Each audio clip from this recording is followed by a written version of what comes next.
नाजरीन, क्या आप जानते हैं कि 2030 तक बैंकों में पड़ा हुआ पैसा शायद पहले जितना महफूज बिल्कुल भी नहीं रहेगा।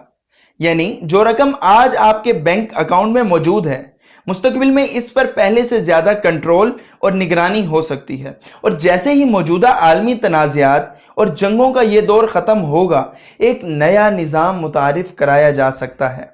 इसकी सबसे बड़ी वजह यह है कि तारीख पर अगर हम नजर डालें तो तकरीबन हर बड़ी जंग या हर बहरान के बाद दुनिया में कोई ना कोई नया निज़ाम कंट्रोल सामने आता है।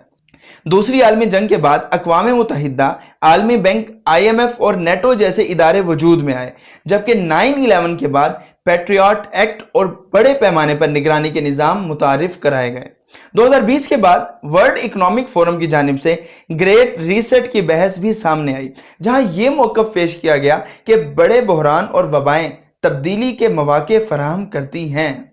बाज़ लोगों का ख्याल है कि मुस्तकबिल में दुनिया को डिजिटल शनाख्ती निज़ामों, डिजिटल मालियाती ढांचों और मजीद टेक्नोलॉजी पर मबनी निज़ामों की तरफ मुंतकिल किया जाएगा, जहां लोगों को रोजमर्रा जिंदगी पहले से ज्यादा डिजिटल प्लेटफॉर्म्स पर मुनहसिर होगी। इसी तनाजुर में इलेक्ट्रिक गाड़ियों, डिजिटल आईडीज और मुख्तलिफ नए शहरी निज़ामों को भी देखा जा सकता है। इसलिए बहुत से माहिरीन मशवरा देते हैं कि आने वाली तब्दीलियों को समझा जाए, उनके लिए खुद को तैयार रखा जाए और अपनी माली, डिजिटल और ज़ाती खुद मुख्तारी के बारे में शऊर पैदा किया जाए। क्योंकि तारीख ये बताती है, जो लोग बदलते हुए हालात को बर वक्त समझ लेते हैं, वो नए दौर के चैलेंजेस का बेहतरीन अंदाज में मुकाबला कर पाते हैं।